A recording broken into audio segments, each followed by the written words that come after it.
Hello, everyone. So, good morning, everybody. This is going to be our little webinar on institutional fundraising. I'm Ilenia Ventroni, and I work for YMCA Europe in the Brussels office. The Brussels office takes care of fundraising, among other things, and tries to advise also its members on fundraising, but these are really difficult times. So it's a good time to share what we know and what we do and try to reach as many people as possible. So I'm really happy that a lot of people are joining from many parts of the world at this time. And I hope I'm gonna be able to be useful for somebody. So we will be tackling institutional fundraising. And also we will give a little bit more attention to Erasmus+, which is a very important funding for youth.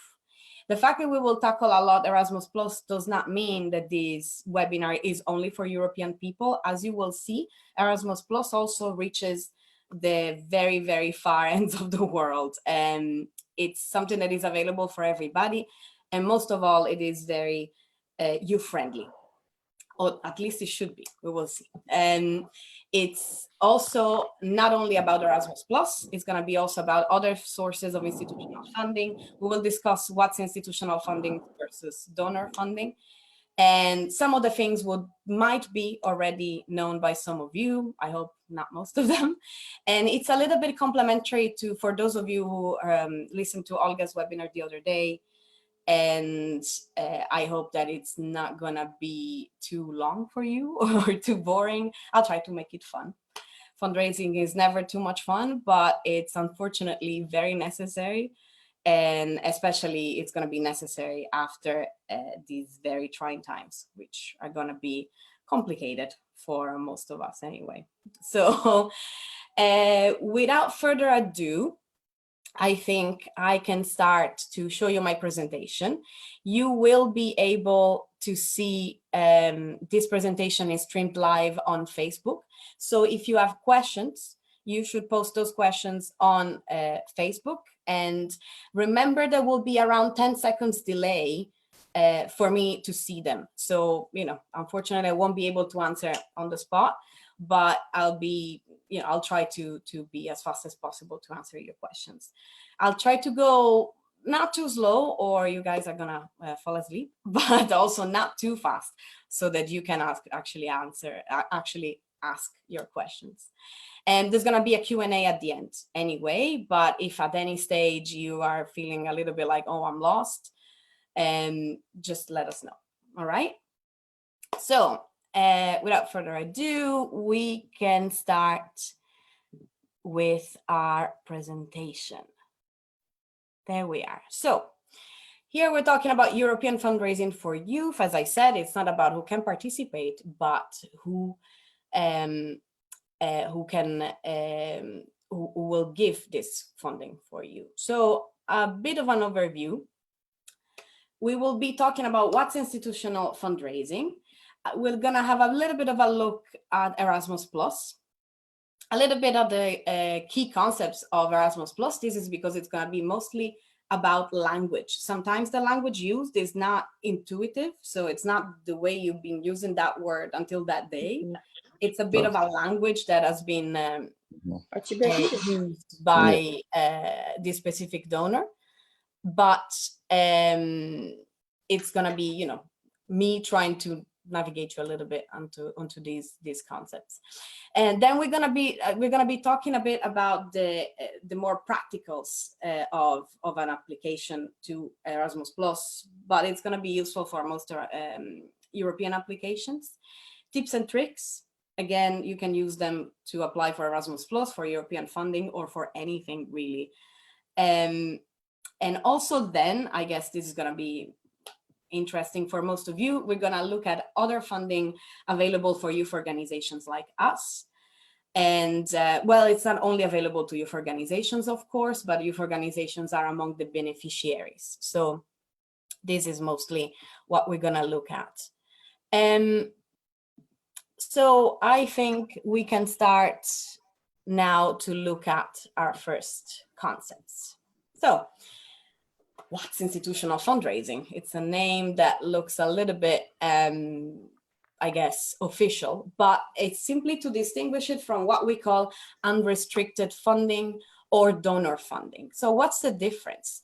The institutional fundraising, as the name says, comes from institutions. It can be the EU, the UN, and the Council of Europe, many other organizations, mostly international, that deal with funding. It could be also institutional funding, the one given by national governments. So very famously, Norway, Sweden, the Netherlands, are the governments are also donors and institutional donors. Other donors, though, are private foundations, for example, and they tend to be more what we call unrestricted. So what's the difference? The institutional fundraising looks in a very predictable way a call for proposals. So a project proposal is when you basically write up what you want to do and you demand funding for it. But this institutional fundraising tends to be very structured in that. The rules of how you have to write the project and your idea are very strict, but at the same time, they make it very predictable. And sometimes the money given is a bit bigger than what unrestricted donors give you, and more accessible in the sense that it's better publicized. Sometimes it's not that easy to find donor funding. Private donors sometimes are a little bit more in what we call in the known basis. So sometimes you might not even know that that foundation exists or that it could actually give you some funding. So it takes a little bit of personal meeting and networking to access that unrestricted funding. So unrestricted funding is called that way because generally the project application is way simpler. You simply just have to explain what you want to do. Budget rules are a little bit more flexible. While, for example, in institutional fundraising, if you say, I'm going to spend 10,000 euros on this equipment, if you change that, you're going to have to justify it. And sometimes you can't even change that much in your budget at all. Why? Because institutional funding is so available to everybody that it needs to be quite transparent and predictable what you're going to spend. So when you are approved for that project and you say, I'm going to spend this for that, this needs to happen. Otherwise, people are going to ask, but wait, this person, they won with this application saying they were going to do this. And I said I would do something in the other way. This person then changed and did the thing as I would have done it, and they keep the funding. You know, it needs to be very fair and equitable and transparent. While donor funding, being private funding, it's really the decision of the donor. So what's the main difference? Institutional fundraising generally has its funding from taxes of contributions. You know, like the EU, money comes from the taxes of all Europeans, and the UN comes from national contributions of member states. So that's why it needs to be way stricter than private donations, where you have, for example, the foundation attached to, for example, let's say, a company might have as corporate social responsibility a private foundation. Of course, they don't have to really justify that much their decision to give funding to this and that. You still have to write a project. It's not like a handshaking basis, but you know, it's a bit less restricted than institutional fundraising. So the cons, as we said, is that it can be more complex institutional fundraising and more restricted in the sense that you can only fund this and that. Sometimes it also means that you can only fund the project activities. And for example, you can't fund that much administrative cost or staff, which is the biggest restriction sometimes. But thank God that's not always the case. So some things are very important to know in here. So we would like to say, ideally, everyone gets a pony, as you can see there, but actually it's a very selective type of funding. So you really need to know to do your homework before getting that. So if you apply, even though everything seems very clear and structured, if you apply to the EU, it's going to be to EU funding is going to be a very different thing than applying for UN funding. You need to know your donor. You need to know your institutions. This is also needed for institutional funding, not only for private donors. Sometimes, even though you have to apply in a very impersonal way, meeting those institutions is quite important. Why? Because if they get to know you and who you are, and if you are reliable, then probably your chances of getting the funding is a little bit higher. Also, we have an Italian way of saying, which is chi non risica non rosica. Those who don't give it a try will never reap any fruits. And apply, apply, apply. Even if it looks very complicated, practice makes perfect. Something that seems very difficult and you might fail at the first try, every time you learn something. Every failure is a learning opportunity. So your first time trying to apply for something might not go. Please don't give up. That would be really silly, because no one, apart from some very, very fortunate people, is successful at the first time they apply for institutional funding. However, I made it probably seem very complicated. There are very different levels of difficulty. At some stage, you have funding which is very small, and the level of difficulty is small too. And then you have much bigger funding, which of course gets way more complicated. But there is one golden opportunity, as I call it, for youth NGOs, and that golden opportunity is Erasmus+. Why am I saying this? Of course, a youth organization, as you may well know, does not have the same capacity of a giant NGO like, I don't know, Médecins Sans Frontières or the Red Cross or something. A small local or national YMCA often doesn't have a big staff capacity or even a big staff expertise in institutional fundraising. So taking this into account, the EU, in creating Erasmus Plus and Erasmus Plus dedicated to youth, try to address this and create something that ideally, even a small youth NGOs, even just young people who are not experienced in fundraising, could really access. So let's have a look at Erasmus Plus. What is that? This is the EU program for youth education, training, and sport. As you can see, it's pretty huge. Youth is just one small part, unfortunately, quite a small part of it. And we have been advocating to increase it, by the way, the percentage of Erasmus Plus that goes to youth. And we have advocated to increase it as a total. So very likely, thankfully, hopefully this crisis brought in by coronavirus won't mess up our efforts. But as we were before this situation now, we had the institutions agreeing on tripling the budget for Erasmus+. It was 14.7 billion. We are hoping to bring it much, much higher. So it is managed at the EU level and at the national level. This is a very special thing. In the EU, generally, when you apply for a project, you can either apply, as we say, to Brussels, which means you go on a website, there's one deadline for the whole of Europe, and if you want to meet the donor, you have to go to Brussels. For Erasmus Plus and for other funding, like, for example, the EU Social Fund, it's different. There is a Brussels level and there is a national level, right? So here you see the word DG EAC and EACEA. The EU, you can look at it a little bit like you work like a state. So the European Commission can be your executive, let's say, your ministries. Under each commissioner, there's what we call a DG, a Director General.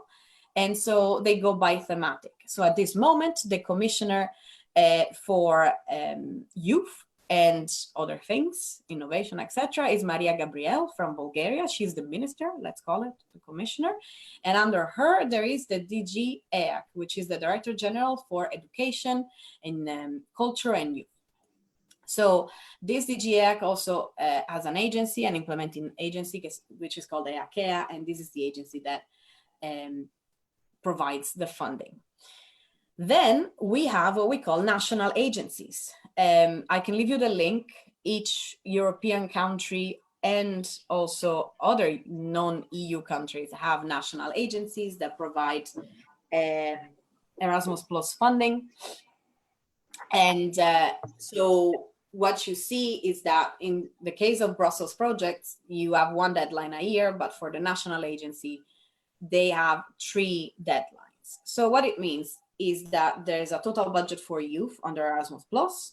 Some of it, a very little part of it, is managed directly in Brussels, but the most of it is divided on the national agencies. So the French National Agency, the German National Agency, all have a certain amount of money that they can distribute during 3 calls for proposals. So 3 deadlines a year to fund projects in your country.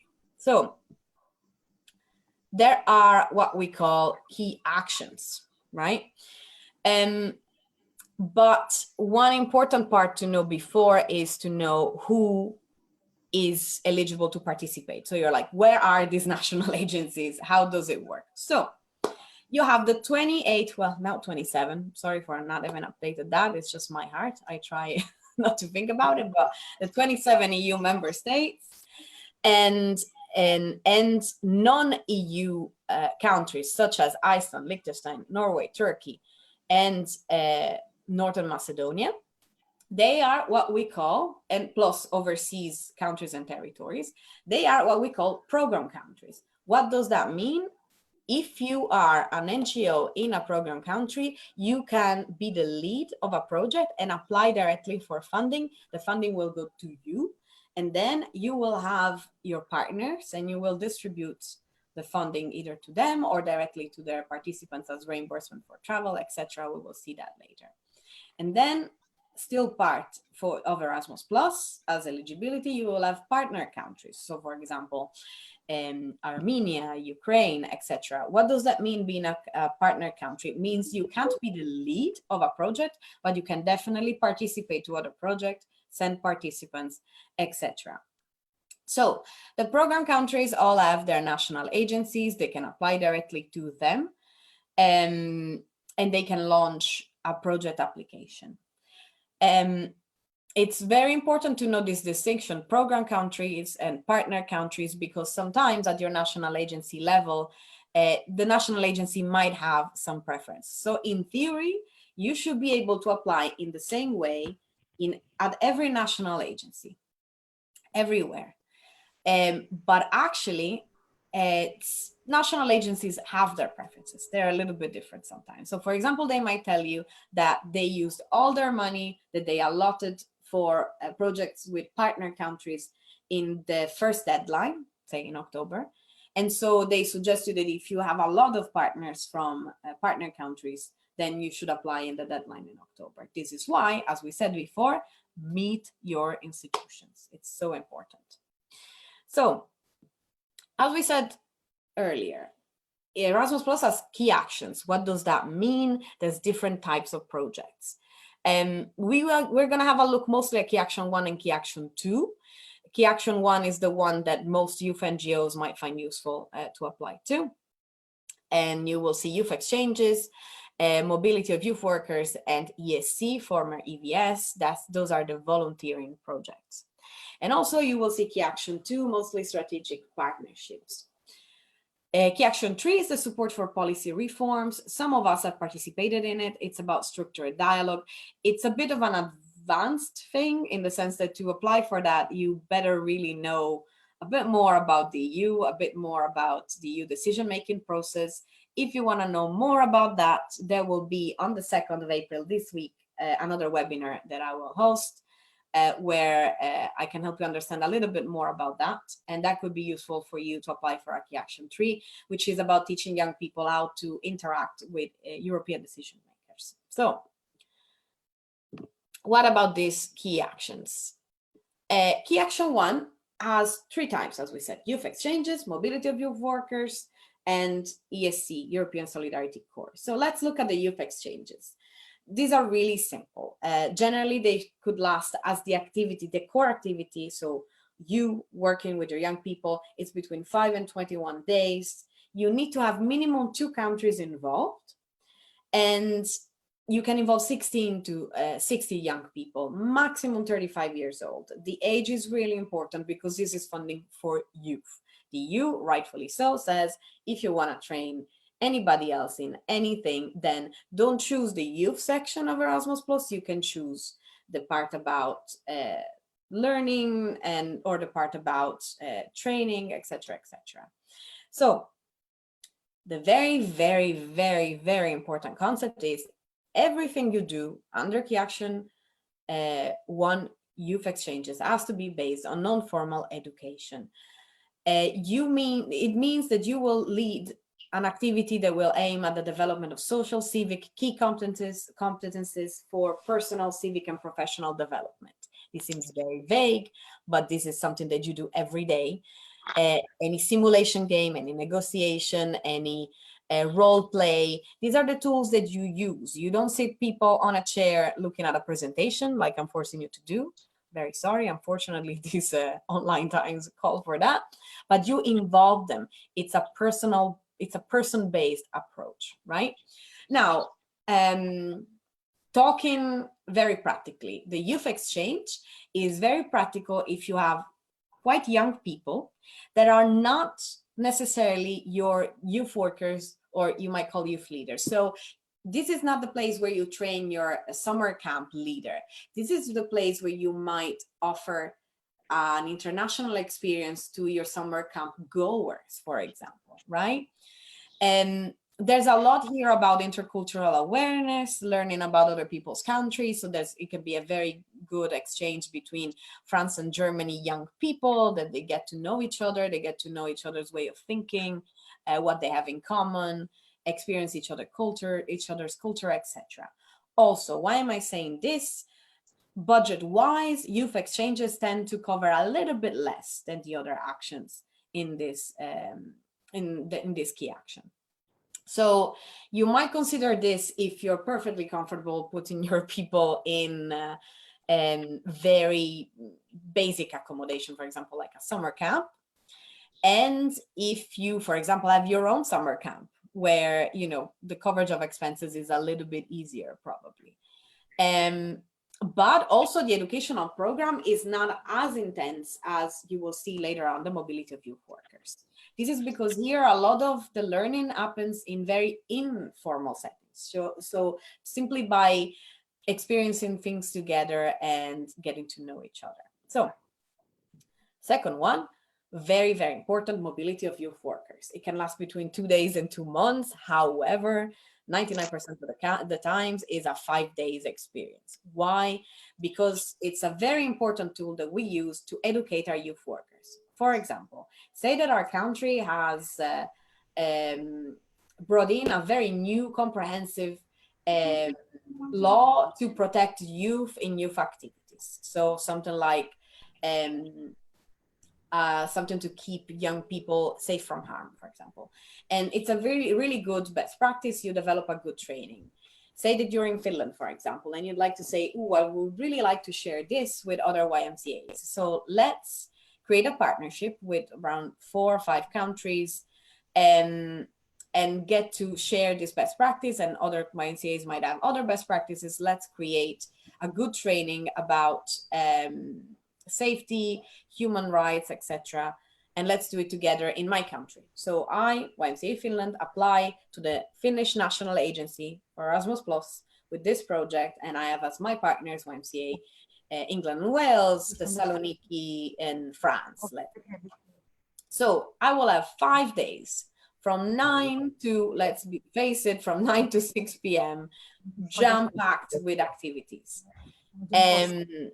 In that case, we will be having young people that are more on the side of, you know, being, you know, less 16 years old, more 30 years old maybe, or 22 years old, that are your summer camp leaders or your youth club leaders, young people that work with young people, let's say, and young people that you want to educate so that you elevate the quality of the youth work in your organization. So this is going to be a very intensive program. Still, non-formal education has to be the basis of everything you do. Why do we say that the project, as we say, lasts from 2 days to 2 months if the activities are 5 days? Because there's the part about the preparation before, then there is your 5 days, your implementation, and then there's the evaluation. So you need to leave yourself some time. Then at the end of those 2 months, 3 months, you have to count other 2 months where you will actually be called to write a report on your activity. So you need to leave yourself some time for this project. So why did we say that this activity is so important for us? Because budget-wise is the one that covers more costs. So it's easier for us to put our young people in a facility where they can comfortably stay. Mind you, it's nothing fancy, it's more probably a youth hostel, but it's a facility that has a meeting room, several meeting rooms where our young people can comfortably stay, learn, interact together, and have their meals in there. Oftentimes we have activities outside for sure, but there's just so much to do that, you know, we don't get a lot outside, and we need to have a nice place inside to do this. Then what we have is the what we called before the structured dialogue. Why did I put it here? Because here we're looking at who are your participants. So before we had, you know, 16 years old, your youth workers, and then here, what do we have? Here we have a bit of the mix of the two. The structured dialogue, as we said, is a project that has a moment of interaction with European decision makers, also at a national level, remember this, and also with national decision makers. In this case, it's a very European project, if you allow me to say, but it's all about youth participation, which is a very big theme for us since YMCA 175. So you might want to look into this. I won't go deep into this time because it's a little bit more advanced, and it's probably not what you were thinking about right now. If you're more interested in Key Action 3, and then you can write up to me and we can work on it, but it would be really long for the purposes of this training. So as we said before, I'm not putting here also another thing, which is the European Solidarity Corps. Why? Because it kind of really requires, it requires a lot of work for you to know. Why? Before, as it was EVS, it was a fairly simple scheme of partnership between two organizations. And then what they would do would be to send 1 or 2 volunteers, say YMCA Romania sends 2 volunteers to work in YMCA Stoke-on-Trent for the duration of the year. Then the money given by EVS will be supporting the volunteer with a certain amount each month for accommodation and food, and say Stoke-on-Trent would give pocket money to the volunteer, and the volunteer will help with the homeless facility or with administration, fundraising, let's say. And then there would be a mentor assigned and a report at the end, etc. With the European Solidarity Corps, so with the changing of the program, it kind of got a little bit different. You have an online platform where anyone can register themselves. So young people can register themselves on the platform, and they can search for volunteering opportunities. You as an organization would publish opportunities in there, but then you could be matched with a volunteer only through the platform. Your funding, you would have to apply for it. But still, you know, it's a little bit of a different system. Again, if you'd like to know more about the European Solidarity Corps and you feel like there's a need for a training on that, please let us know in the comments and we'll see to organize that too. I know that many of you in European YMCAs have used the ESC. It's a very interesting tool, and I understand that many of you might be interested in it. So we said Key Action 1, youth exchanges, mobility of youth workers, ESC. Then we looked at Key Action 3. And then actually, give us a second. We will talk also about Key Action 2, but I lost my slide. Haha. Well, we will talk about it later. But as we said before, it's about strategic partnerships. So we will talk about it later when we also look at international calls that don't involve only European countries or Erasmus Plus traditional program countries and partner countries. It's in another part of this presentation because actually anyone could be involved in those. So we'll look at it later. So how to apply for Erasmus Plus, which I think is what everyone cares about. I've been babbling for a while about the theoretical basis. Let's get into the depth of it. So first of all, you cannot apply for Erasmus Plus without registering your organization and getting a PIC number. A PIC number, or an organization number now, because there's also that now, means you simply you follow the link on the Erasmus Plus website to register your organization, or on your national agency website, and you put up your constitution and your bank account number, let's say, because of course if you receive funding, the EU needs to know where do they put that money, and anything that proves who you are, that you are legally established, and that makes you verifiable by the EU. The EU will verify that you exist, that you actually do what you said you do.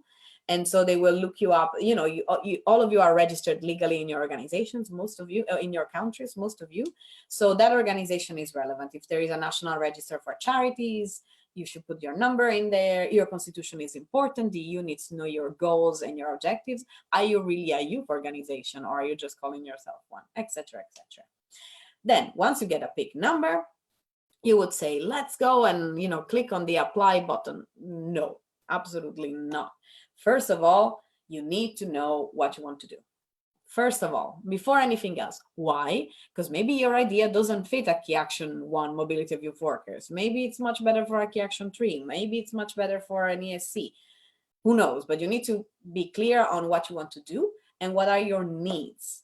Does your organization need extra work, extra help with administration work? In that case, probably an ESC volunteer would be way more interesting than training 5 people to work with projects, because probably the work of one person will be much more relevant.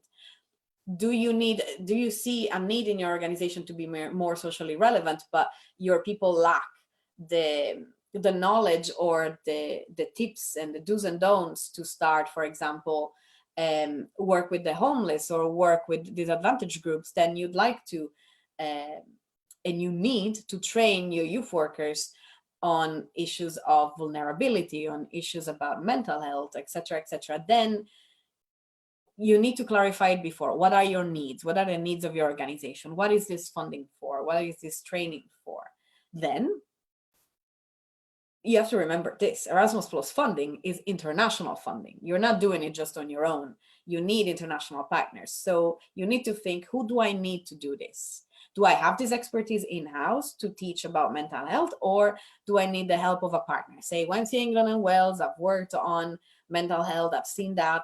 Can they work with me and help me to train my young leaders? And can we make this a learning tool that can be useful for many other YMCAs? So let's call it a 2 or 3 to make it a good best practice that we can share.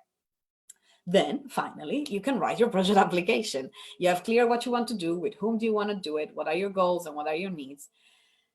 And then, though, as soon as you start writing your application, you wouldn't think of that, but one very important thing is gather your documents. Why? One of the things sometimes you need to do is to have some signatures and some agreements from the partners.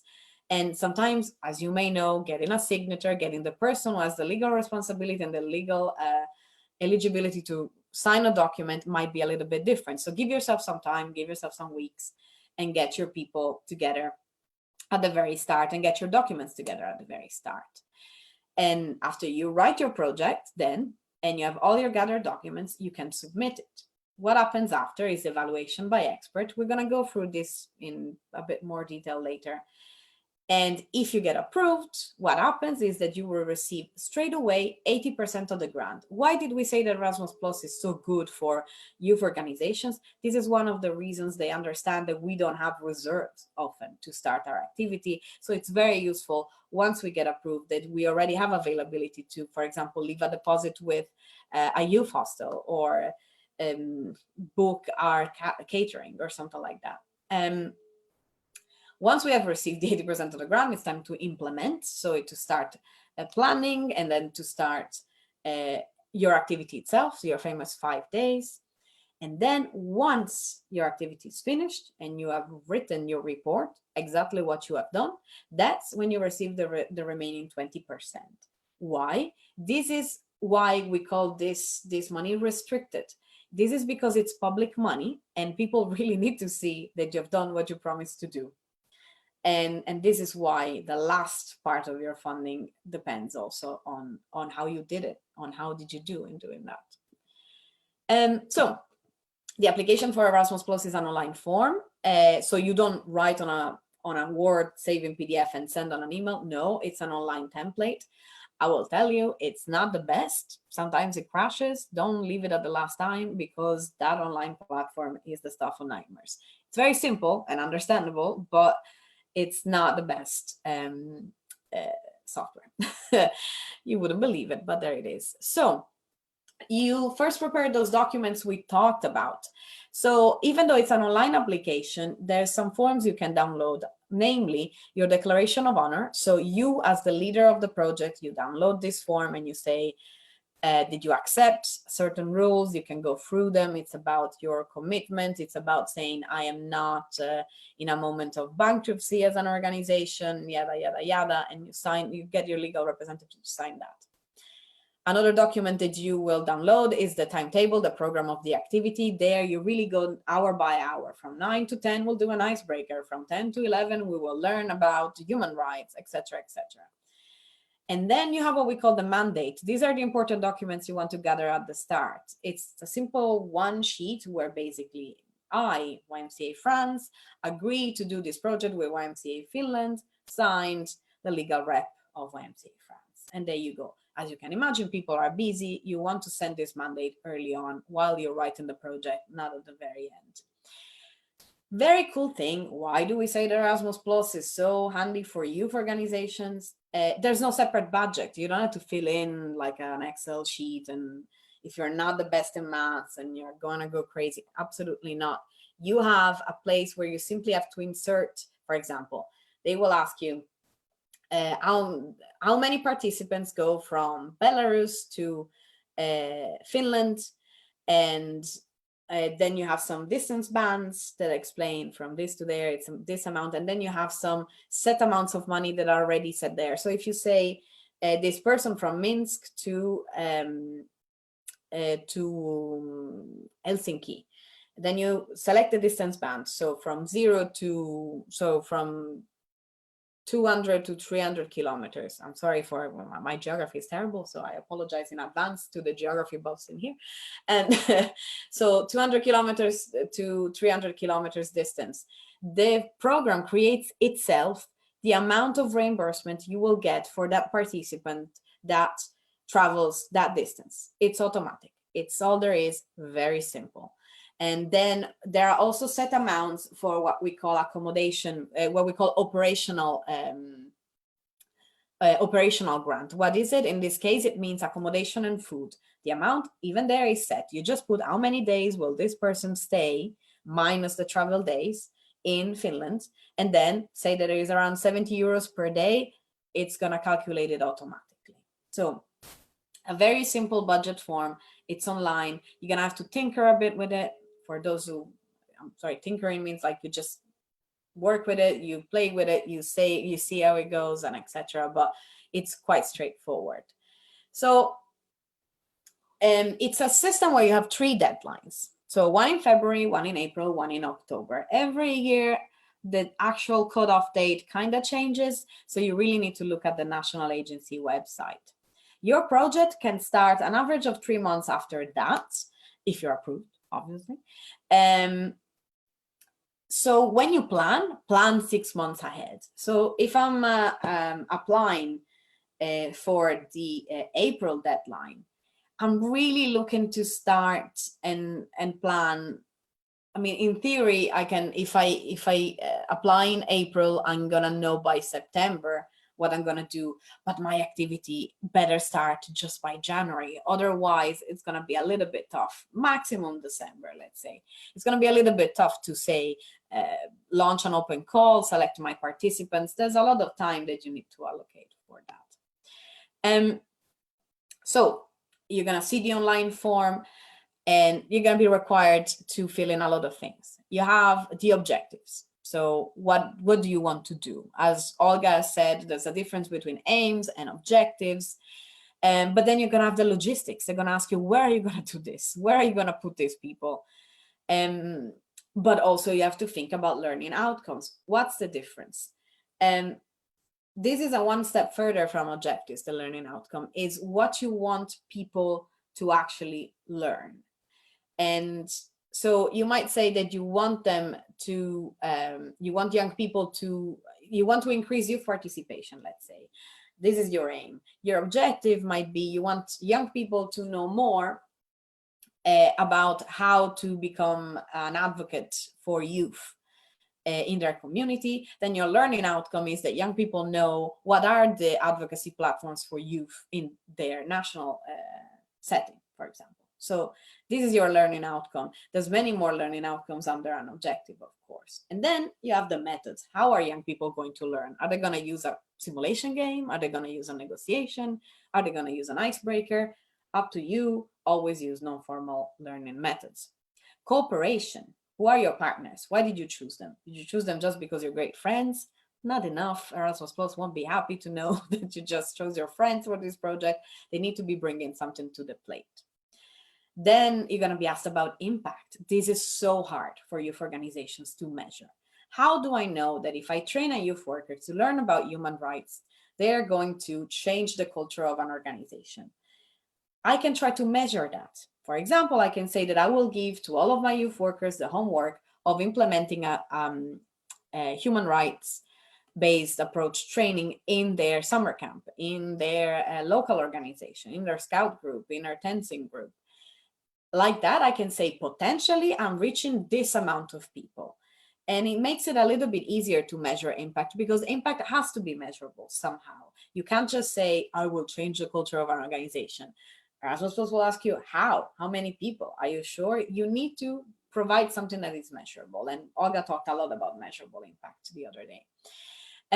Then communication and dissemination. Remember, this is public money. These activities can't happen just, in your small group and just then, just the people who are involved knowing about it. This is not possible. People need to know that you are able to do all these wonderful things with public money. And the EU wants you to put a nice logo on that. And it's very understandable because you got that funding, somebody else didn't. People want to know why you deserve that money coming from public pockets. So you need to make everything very visible. And this is also positive for you. You're promoting how good you are, how many wonderful activities you're having in your YMCA.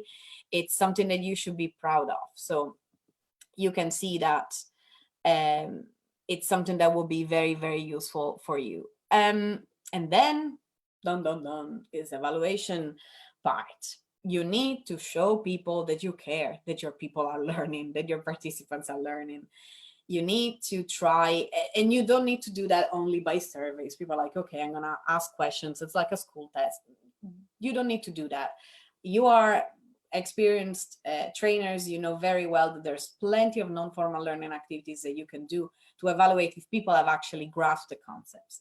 Now, you can't pretend that a youth worker that, let's say, in their daily working life, they're like they're an architect, or they are a clerk in a shop, or etc. You teach them about the EU and they're going to retain every detail. That's not going to happen.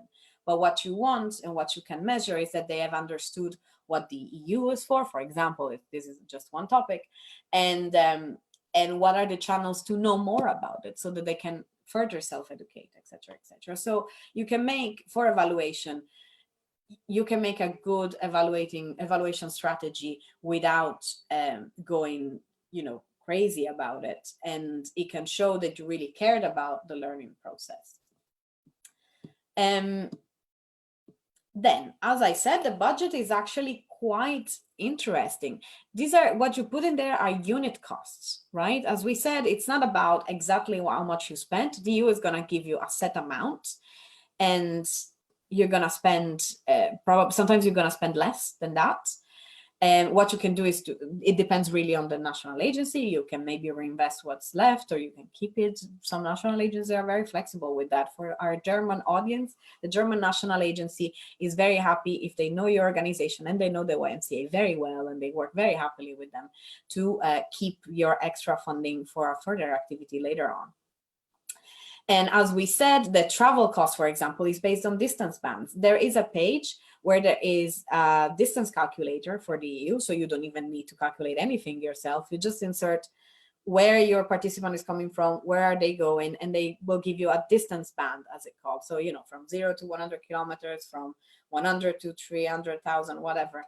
And that assigns a specific unit cost to that travel distance. Brilliant. It's done on the form. You don't need to go crazy about it. Then we have what we call the organizational support, right? So you just insert the amount of days, and then you are going to know exactly how much money you will have for those 5 days to pay for that person, accommodation, and food. And then you have a section where you can just write yourself. It's not a unit cost. It's called exceptional cost. And that's for visa 99% of the time. So of course, visa costs vary between countries.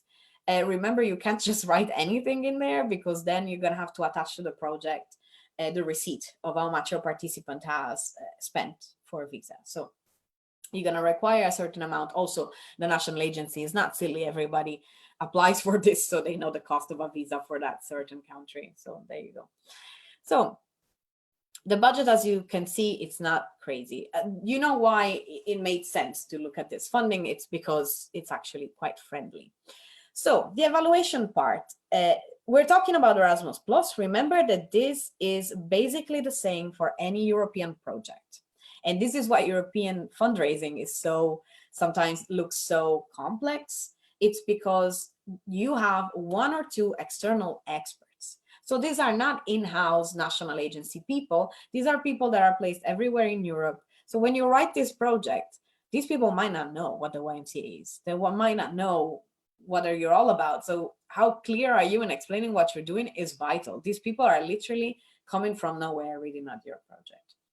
And you have a 100-point system maximum. You need 60. Oftentimes you need more than 60. If your national agency is, up to here with the amount of application it gets, oftentimes your minimum is 80. Unfortunately, there might be lots of competition. Or you're very lucky, your YMCA in Sweden, the competition is very low and it's not gonna be 80, it's gonna be lower. It all depends where you are. And what's important in this evaluation?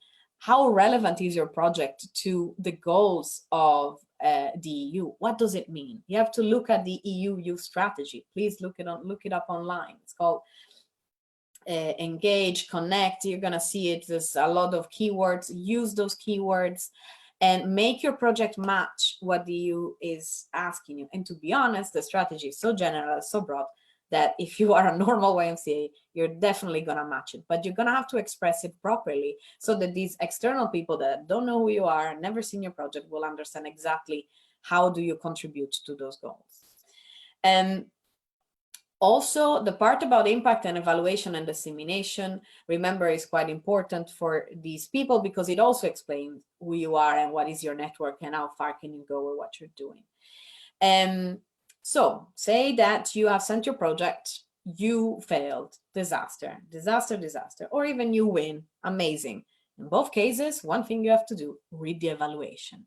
Why? Because you're gonna learn a ton. If you failed, next time you won't make the same mistakes. If you win, the evaluation is actually going to tell you a lot about what people have understood of what you're doing. So if you have to change anything or to go a little bit deeper in what you're doing, to try and not go too far from what people have perceived you're going to do, it's really useful to read that evaluation. Also, as we say, understand the philosophy. What does that mean? Every donor, as we said, remember, meet the donor, know your institution. You need to understand what's important for that donor. So the goal of your project might be, I want the young people in my community to feel included and to feel like they're part of that community. That's great, but that's not the way in which the EU calls that goal. They might talk about civic participation, they might talk about inclusion. So you might need to use those words so that they understand that you are on the same page with them. So you have to understand how your donor thinks. And then try to find a common ground with what you're doing. You are not, and I will be very clear with that. Do you remember when I said that you start from what you want to do? You do not write a project to make the EU happy. This project needs to be useful for you. Otherwise, you'll never win, because it's going to be very easy to see that you're just writing something to write something. But if you really match what is needed in your community and you really are motivated to do what you're doing, you're going to be way more successful. So it's just about language. It's not about content. You need to match the language and the philosophy of the donor, but what you need to do and what you want to do should not be donor guided. You do not base your whole activity on what the EU wants to do. That would not make you a sustainable organization, and in the long term, you would suffer from it. So say that, hallelujah, you got your grant, you got your money, you're very happy. It's not the end of your of your work. It's the start of your work. You need to manage that grant in a good way. So deliver what you promised. You're going to have to write a report in the end. And let's say that talking about non-formal education, you're not going to do to the letter every little comma that you wrote, but the results, the learning outcomes need to be attained. If you said the people will learn about, and we mentioned something, how the EU functions, you cannot do an entire training and never once mention the EU. That would be, you would be failing one of the learning outcomes, and that would cause some trouble. And because your implementation will be called unsatisfactory, and that might cause you trouble with your funding. Keep all invoices. This is just, as you may, you will, if you had a chat with our wonderful Sharka and Martina, our financial and accounting team from YMCA Europe, you will know that this is the basis, this is the Bible for every project implementation. Keep all the invoices, everything. If they give you 2 receipts, keep them both. Better more than less. Although for Erasmus Plus, you don't actually need that many receipts at all, but it's always good to keep them with you in your office, because you never know, you might be receiving an audit. And an audit from the EU is no joke, as Martina always says. Thank you, Martina. Then you have to report clearly. So there is, again, an online tool which makes it way easier, which is called the mobility tool. To make it even easier for you, you open this link that the national agency sends you. It opens a page where you have something that self-creates, basically, and it's all based on what you wrote before. So you have the before, you just have to write the after. You have to, for example, let's say that you had 35 participants in the application, but then one got coronavirus last minute. I think, let's hope not, and they couldn't attend. So this is something very understandable. It's not in your power, but you need to report that. And so there's a part where you record all the mobilities. That's how they're called. So you say 34 of them moved and did that. And then in the explanation, you're like, this person couldn't go. Budget wisely, be quite prudent. Don't say, oh yeah, for sure, if we book a dinner outside, it's not going to be more than this or that. This is not a huge funding for a project, so you should really try and budget wisely. Also because your intelligent use of money will be noted in the report, and you will build a good relationship with the donor too. Flexibility is allowed. So let's say, I don't know, the restaurant cancels on you, or a few people won't be able to come. It happens all the time in youth projects. You need to alert your national agency. They will work with you on it. They will tell you, can you ask another partner to come in? Or they will tell you, can you ask one of your partners that is here already to send other 2 people to substitute these ones? Or they will tell you, it's fine, that's no problem at all. And when we worked on an Erasmus Plus for the Yes seminar with the German National Agency in 2018, they were brilliant, very flexible. They just wanted to be informed, and they were very happy that we informed them timely. And so they were very flexible with our solutions. So this is so important for any European funding, not only Erasmus Plus. Whatever changes, inform immediately. You're not reporting a failure. Remember that you report a change, and then always, of course, you have to report how you tackled it. If you don't do that, then you show that you don't really care about this problem. So you should always report a solution for that, but never hide anything, because the consequences of hiding something are way worse than looking like something didn't go well. Something can go wrong even for the most perfect project maker and project manager, but the good project manager always owns to what happens, mistakes and unfortunate events. So with non-formal education, we mentioned it so much in this presentation. Why? This is funding for youth. So this very specific funding given by the EU is because the EU very well understands that sometimes when you're dealing with way bigger projects, the deliverables, the techniques, the methods, the methodology that are required are something that are very far from what we would do as a youth organization. Our core business is to train young people and to give them competencies and to, as we say in the YMCA, to support their development in body, mind, and soul.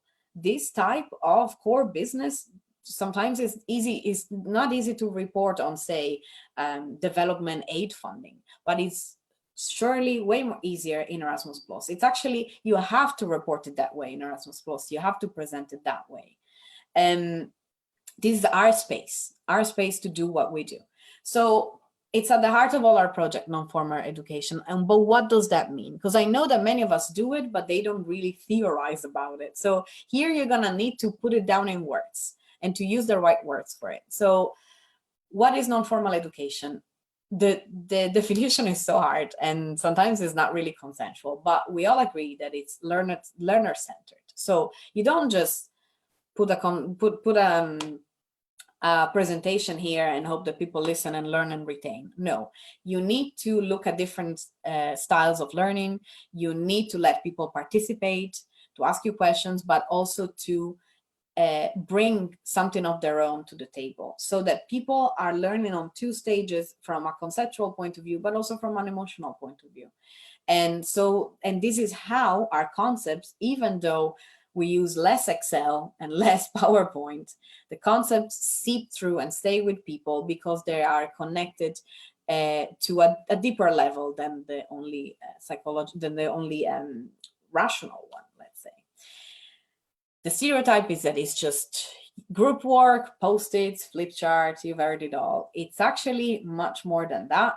The idea is that it's a bottom-up approach. So it's true that you are proposing the activity, but where the activity goes is often guided by the people doing that. And oftentimes you will adjust because of the feedback. You have to adjust it because of the feedback you receive.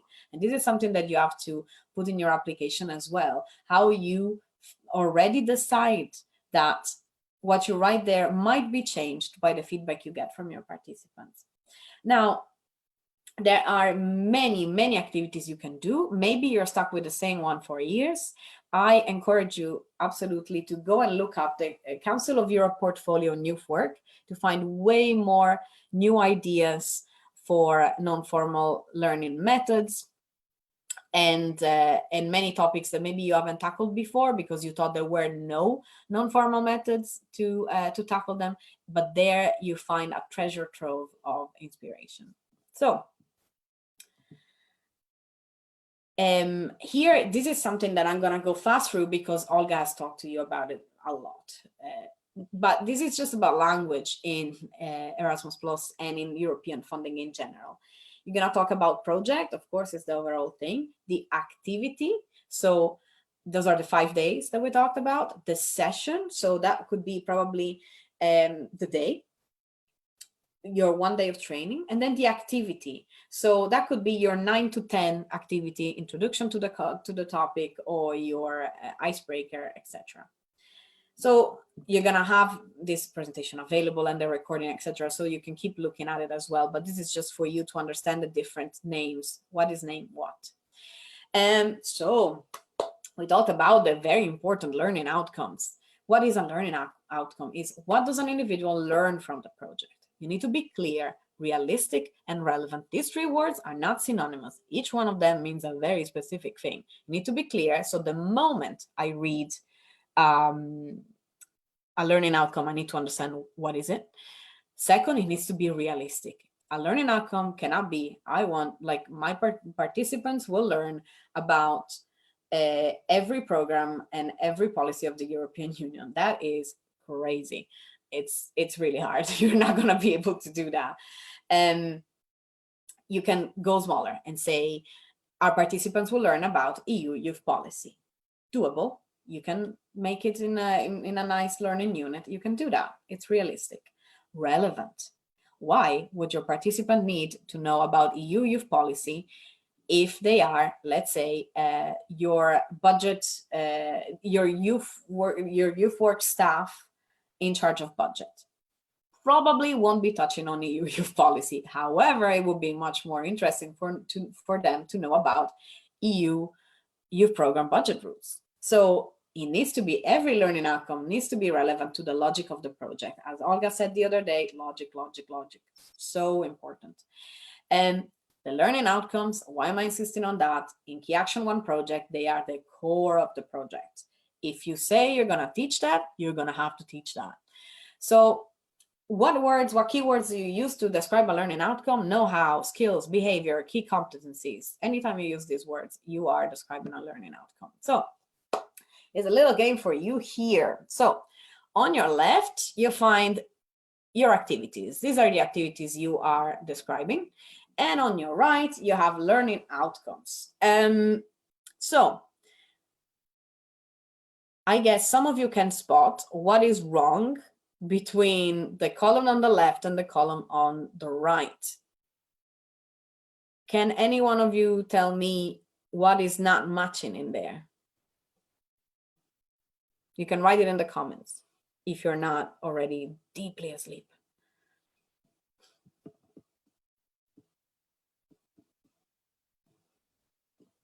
I'm gonna wait a little because I know there's a little bit of delay.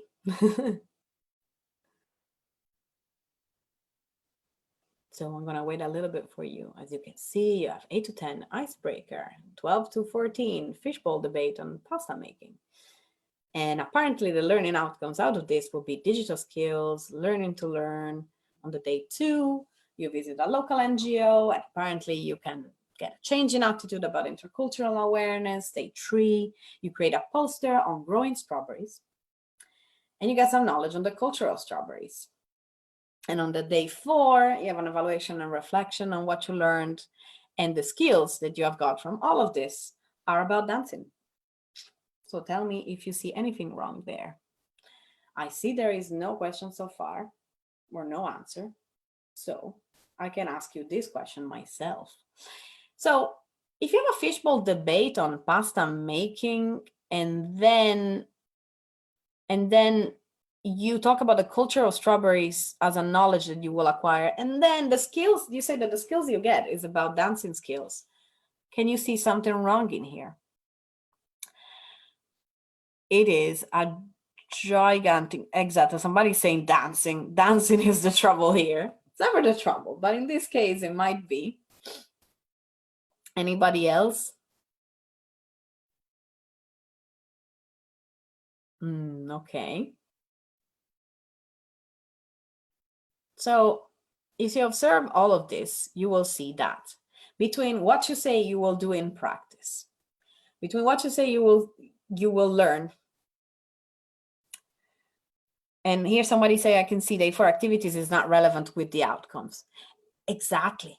You can't use an activity to debate pasta making and then pretend and then say that actually your people will learn about strawberries, and then that the practical skills they get, it's about dancing. Nothing here matches. And this is extreme, I understand that, but you have no idea how many times we read in projects something like this, that you want to teach young people about human rights, and then but you will discuss mental health, and then the skills what they will get will be empathy.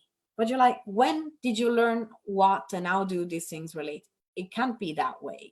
It needs to be, everything needs to match. So make them match is actually a very, very important thing that you always have to keep in mind. So you can keep this and keep it in mind when you're writing your project. So When we talk about impact, you're going to be asked about impact on individuals, impact on organization. So what does it mean, an impact on individuals? A project needs to be useful in their work, in their civic life, in their youth workers' life. It needs to be something they can use directly. So what could it be? For example, our youth workers will get to know about human rights, and they could lead now a human rights-based approach training. But is that the same as the impact on their YMCA? Well, not really, because if that youth worker learns about human rights, on one side, yes, there will be now a culture of human rights in that YMCA, which before was just theoretical, and now it will be practical because there will be activities done there.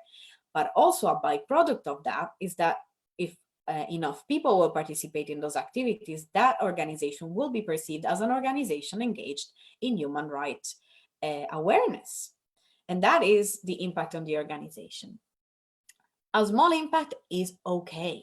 If it simply means that that organization now has a culture of human rights, brilliant. It does change the culture of an organization which gathers a good amount of people. That's a good impact to show. You don't have to say, I will change the human rights culture of my country. That is not realistic, and it's not necessary either. Dissemination.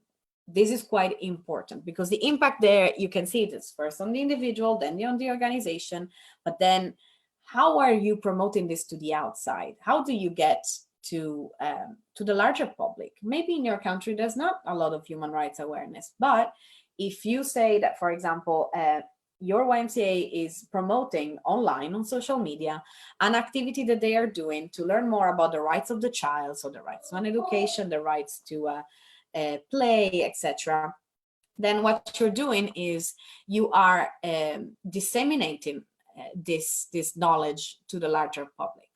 So you have to look at social media, at the outreach. If you are hosting a conference, if you are hosting a flash mob, for example, all of this is important. In the evaluation part, all dimensions are there important. You need to evaluate how people are learning. You need to evaluate if the impact, if the tools you chose to impact on the individual or the organization are adequate. What is the change that you have created? How did the cooperation go? Did you find all the time with your partners?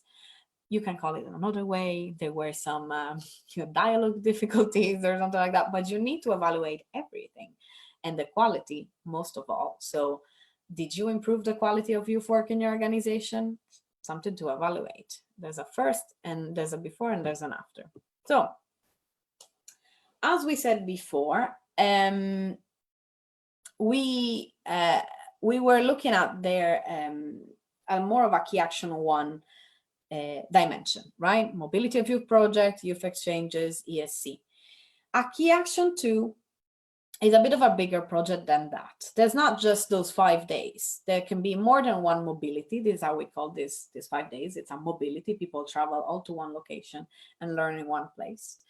You develop with a key action 2 new methods, tools, and materials.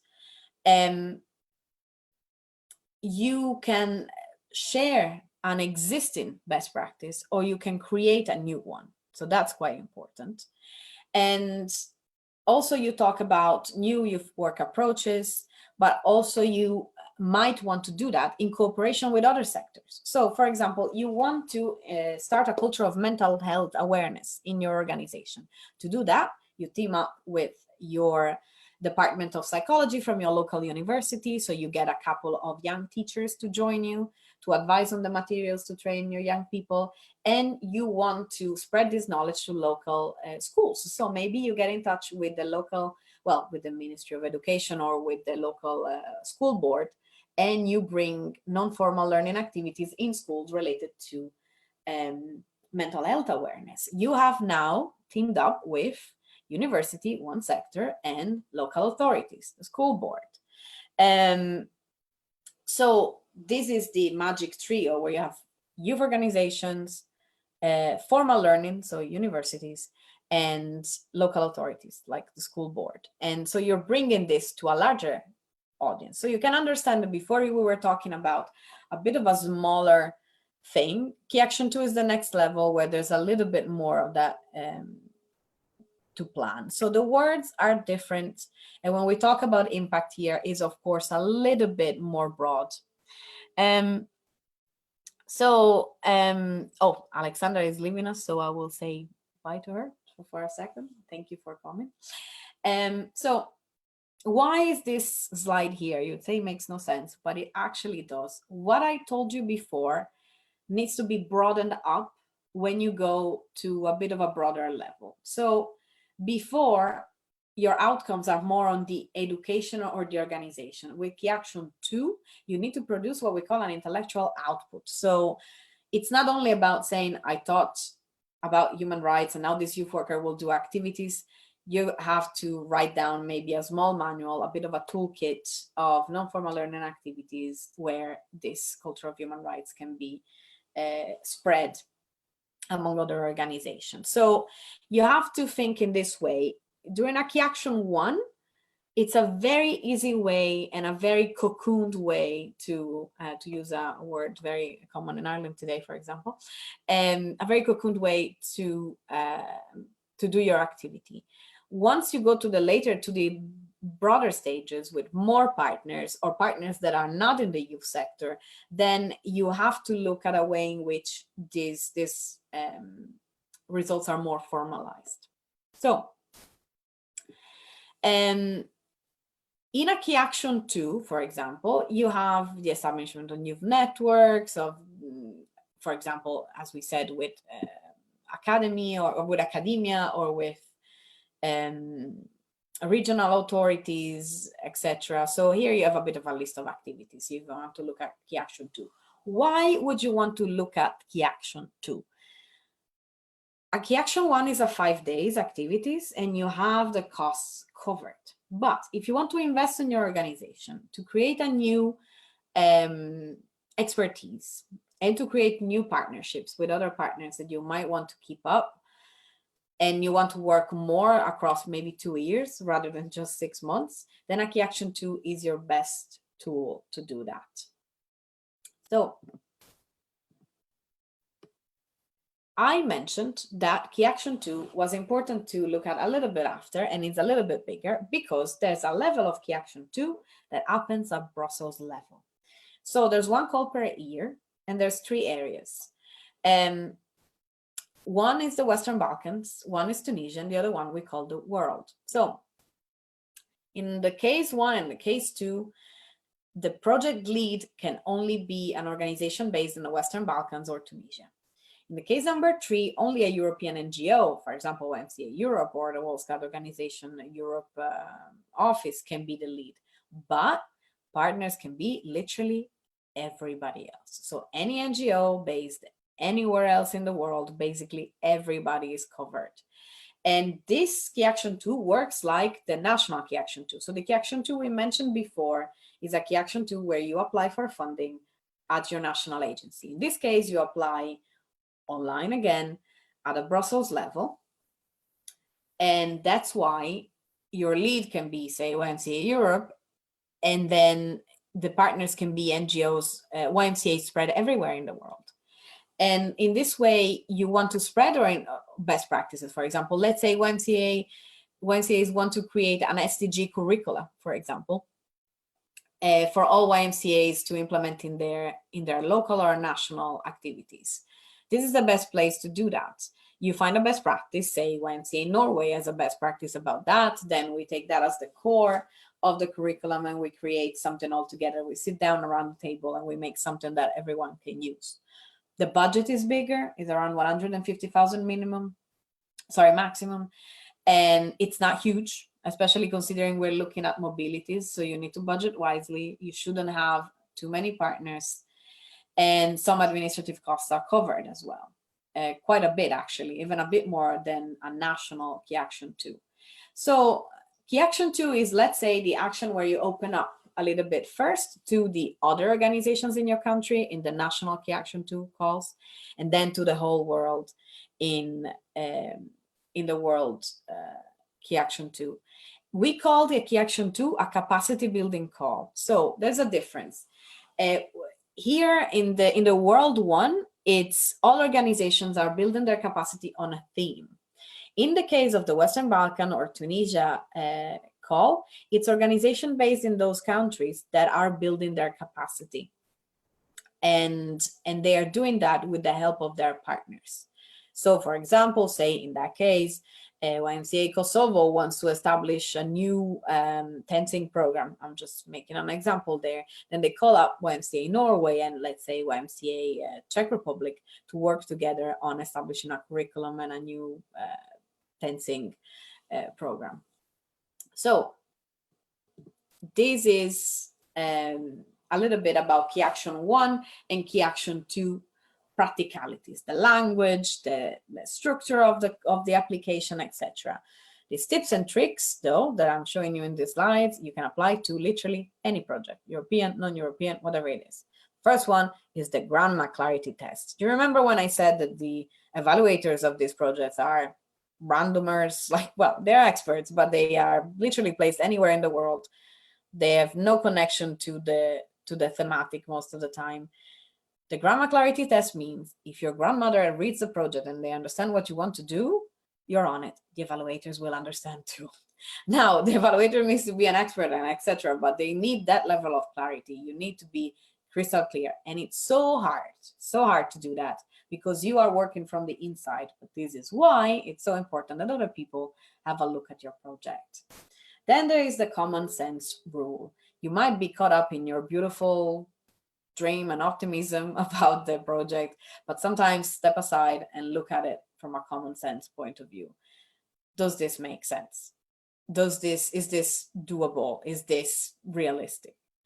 Then, as Olga said, be logical, so important, step by step by step. It's part of the grammar clarity test. If you don't go step by step, people don't know how you get from A to B. How, like, you know, you might say, it's obvious that if you do A, then you do B. Nothing is obvious. Explain everything. Understand and master the philosophy. You can have a beautiful project, but if not once in the entire project, you explain how this project matches your donor's expectation, well, then the donor is very right in saying, I have no idea why I should fund you. So keep an eye on that. And also, you know, when we talked about the fact that you need an extra set of eyes to look at your project, the project work is most definitely collective. A lot of you will be working on Google Docs, on Google Drive, and sharing everything. The work is collective. However, it's best if it's very clear who's in charge in the sense of responsibility. Who's the one who's in charge of coordinating the work? Who's the one who's in charge of making sure that the quality is high? This is because if then things don't go their way, it shouldn't become a finger pointing exercise. It should be clear that the person who has coordinated everything has done the maximum and requested the others to do the best, but then everyone knows who did what, and that was really clear. Everyone knows what is expected from who, and like that you avoid a lot of trouble. So you have a lot of resources to look up for Erasmus Plus. Here I gave you some links. There's the program guide. There you can make a mock project on MOOC Plus. You have the evaluators guide, so you see exactly what evaluators are supposed to look at when they look at your project. You have the Erasmus Plus, well, it was the United Kingdom website. I will suggest you now probably to look at the Irish one. It's because the website would be in English, and these websites are really, really good and very clear to understand everything from any point of view. And then you have Salto Youth. When you remember I showed you the youth portfolio of the Council of Europe, that's a great resource. Salto Youth is another very great resource. You have a very simple tool, a toolkit search box where you can search for any non-formal education activity you can insert easily in Erasmus Plus project. So there it was for Erasmus Plus. This presentation will be available, so if you have doubts on that, you're definitely able to shoot me an email. I flew through it because there's a lot, of course, but then we need to talk about funding that is not Erasmus Plus, because many of you probably came here only for that. So let's go to it. Of course, I had to narrow it down. So we're talking about youth organization, but we need to go beyond Erasmus Plus because sometimes, considering where your organization is from, Erasmus Plus might not be available. So let's have a look at a couple of things that we can use. First of all, I mentioned the Council of Europe. I won't get into details now, but the Council of Europe is way larger than the EU. The EU has 28 member states. The Council of Europe has 48. It's much closer to the membership of YMCA Europe. And they have a European Youth Foundation, and from the European Youth Foundation, they give funding to youth organizations projects. Now, they generally give that funding to European youth organizations, so we generally use that. But they have one activity, which is called the pilot activity. So why is this here? I'm going to show you some sources of funding, and I'll try to go from small to bigger, right? This is the smallest.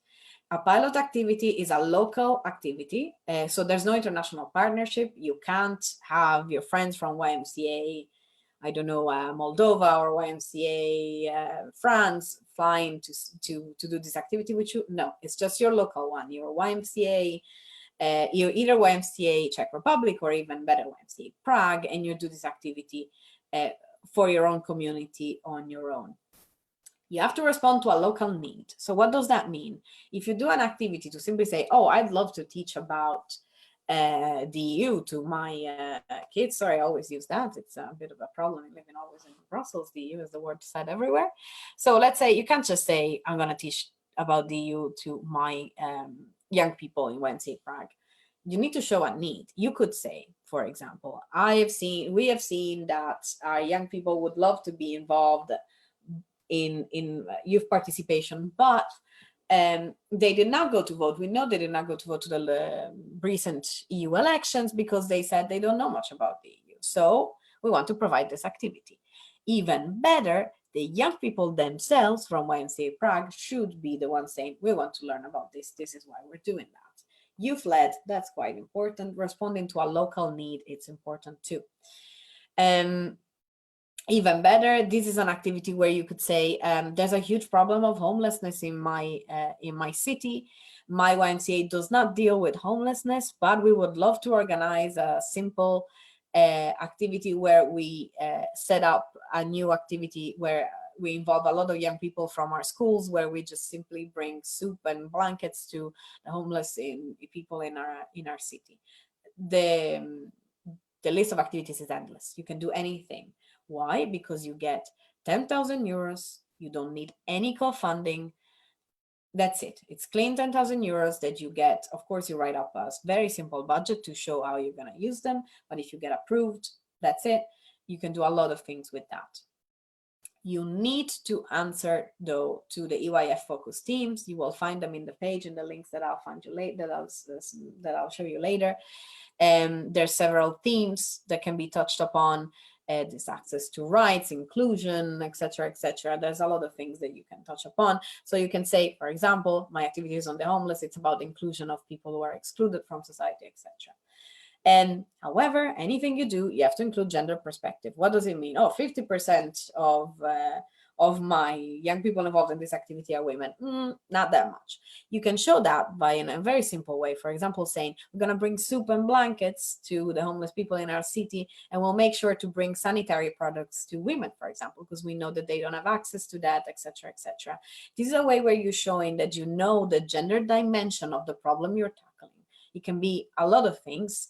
And your great help would be the gender toolkit that you'll find on the Council of Europe website. As you can see, it's not about going theoretical or very progressive. If your organization is not terribly progressive on these tools, it's simply about awareness that the different people have different needs. So the pilot activity is something very simple. And if you'd like to tackle that, yet again, contact us. And at the Brussels office of YMCA Europe, we'd love to help you out with that. Here you can see, I just show you the screenshot of the website. So you know what you have to look for in case you click on a link and then you forget and you don't know. This is what you're looking at. And you can read up more about pilot activities. Another one that is so important for YMCAs is the European Union funding for sports. You have what we call the small collaborative partnership, 60,000 euros. So you see a little bit more than pilot activities, and the collaborative partnership of 300,000 euros. It's one deadline per year. It's around March generally. I'm sorry I didn't look up the one for this year. But even non-profit sports NGO can participate. So do not think that this is prohibitive. It's something that you can totally do, because the teams that you have to look at are the promotional sports. So let's say in my community, I see that a lot of young people don't have access to sports because they don't have the money, and schools have no equipment, etc. So you promote sports as a healthy living tool for your young people. Or you can talk about access to sports from disadvantaged groups, for example, disabled people, or you can talk about the inclusion of different categories of people that generally find it hard to access sports, like migrants and other groups, etc., etc. A very friendly application as well. It's not too far from Erasmus Plus. Very doable. I do encourage you to have a look at that as well. You need a international partnership, so a couple of partners from different countries. So you can see here the screenshot from the page, and you can learn more about it, and we can go deeper into these type of tools. The AME fund is another one. Sorry for the old deadline. This is some funding about migration. The projects are way bigger. Here we're talking in the order of 500,000. It's an international partnership again, minimum 4 countries. And here we start to talk about the terrible word co-funding. What does that mean? And it means that you need to say that if your project is a project of, it's a project of 1 million euros, 800,000, the EU will give you, 200,000 you have to fund yourself. But of course, scale it down. And that means in this project, you need to use 20% of your own resources. What does that mean, though? It means that if you say that the project manager and the financial manager of this project will be your people working 50% of their hours, 50% of the salary of your people will be a way of self-funding, if you will. So there's a lot you can do using staff cost in budgeting for a project like that, and it's something you can do as well. The AME fund is about integration of migrants. All countries in the EU are available, but also countries outside of the EU to be partners. The lead should be an EU country, with the exception of Denmark. Seems very arbitrary, but the AME fund is a separate funding where EU countries put parts of their budget in, with the exception of Denmark, and that's why Danish NGOs cannot participate. So here again, you can see a little bit how it looks like. Now that we talk about AMIF, I will tell you another thing. There is a funding and tender page, a one-stop shop now for all EU funding. You find everything in there. You will have the link later. So all of these pages are the explanation pages, but not the pages that you click on to apply to the project. So you look at the link, there's going to be a link to explain the program, and then there's going to be a link which is called funding and tender and grants. And that's the one where you're going to be able to browse and select your program and finally click on your button to apply. Then we have what we call the REC program. It's called the Rights, Equality and Citizenship. So relevant for us in the YMCA. It's about tolerance, fighting racism, to get gender equality, integration of Roma people, etc. The deadlines are generally October, November, or June. And these are big projects. We're talking still about 500,000 euros, minimum for countries partnership. And the goal is to create awareness and educational module to spread tolerance among young people, and also to dialogue with decision makers about it. So this is not as complicated as it looks.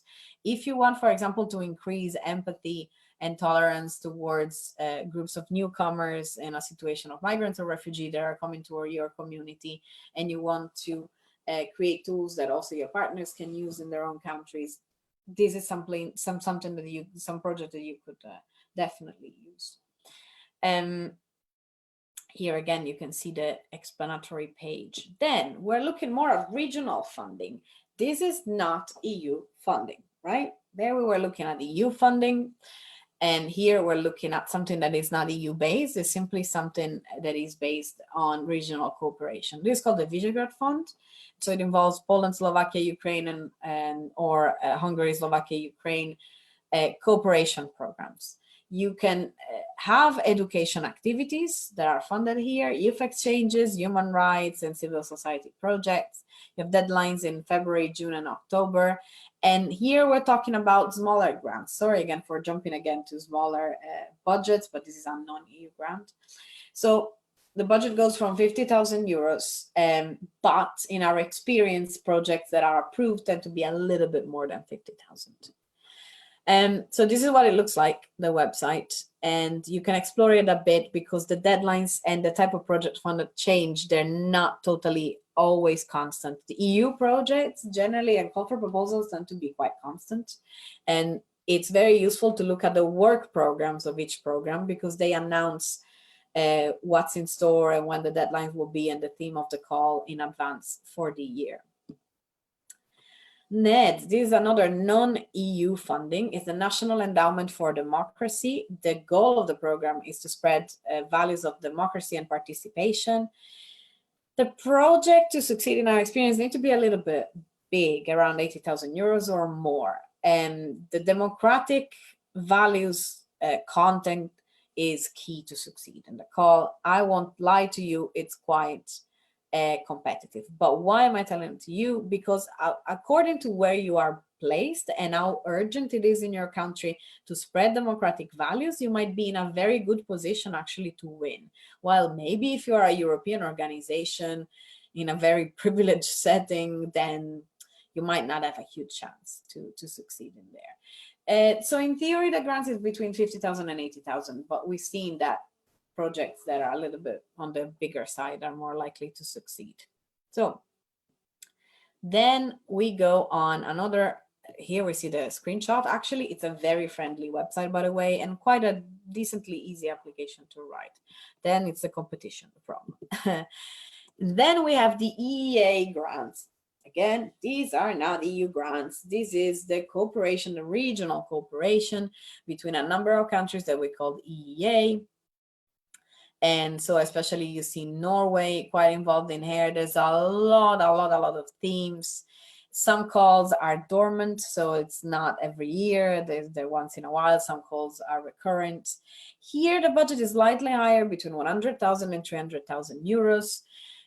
Please look up how your country can receive EEA grants on the website, because depending, again, on where are you placed, there might be very interesting activities you can see here. There's a bit of navigation to make. So here you have the links for everything I have mentioned, plus two other things. You see this thing mentioned first of all, the EU funding one-stop shop that I mentioned before. So there you can find everything, all the EU calls. Then you have the links for the Visegrad, the NED, the EEA, and then you have this website called Youth Op.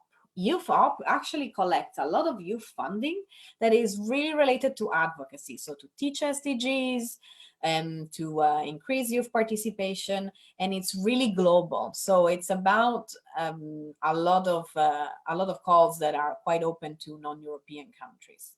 Then you have this other link called Others, and this in very useful page collects smaller sources of funding for smaller organization or smaller needs, and it's a good collection of things that you can find. The way of writing that we talked about at the very start regarding Erasmus Plus can be applied to all of these. Most of all, and there you can also use Olga's presentation to really navigate how to write a project proposal.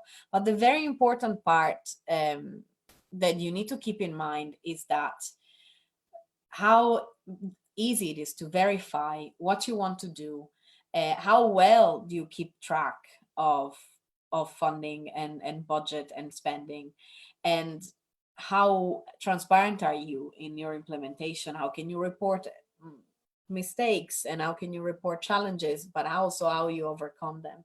It's really, really, really important. Between all of these funding sources that we have looked at, and these are just some examples, this is not exhaustive, there's plenty more. I thought this would be the more relevant ones for you, but also we did not tackle at all EU development and cooperation funding, because that is quite advanced and quite complex. There we're talking on about funding in the orders of millions, and budget rules can be quite strict, but also co-funding can be quite complicated. However, we know how YMCA is so present in developing areas, and how they're doing such amazing work, and they definitely deserve that funding to be more accessible to them. So one job of the YMCA Europe Brussels office is to advocate so that the new development cooperation agreement and basis for youth development cooperation funding can get more accessible to youth organization with less prohibitive co-funding, and an easier way to report, because of course our staff capacities are way lower than, say, a huge development cooperation agency or organization, let's say like Oxfam or something.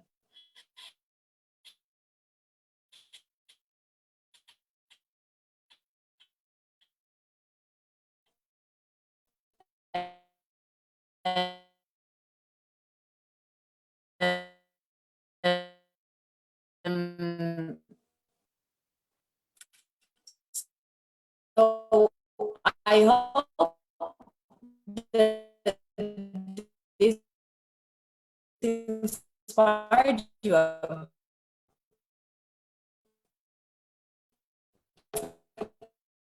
and then introductory. Shoot them on Facebook Live, and I'll be happy to answer. You're probably all asleep. I'm very sorry for that.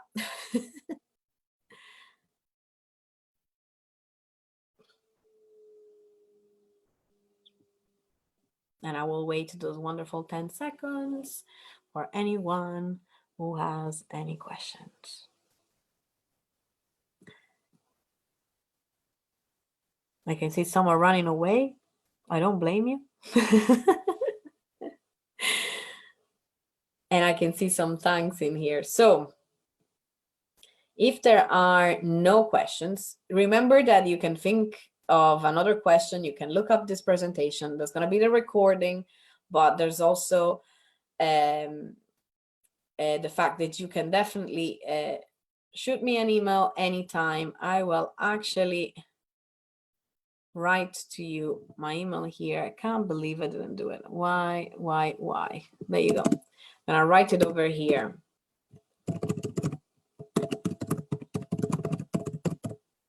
You can shoot me an email anytime, and I'll be happy to help you out to navigate more than this. And then I'll share the presentation in the group as well. You will see that actually there's also annotations. So all of my babbling, you will also find it there. And so I hope this was useful for you a little bit. And I'll be happy to see you if you want to come back on the 2nd to talk about EU institutions and advocacy. It's going to be a little bit more fun. It always is, rather than fundraising. And I'm sorry if I couldn't go deep into that. I've already talked a lot. So thank you so much for staying with me, and see you next time.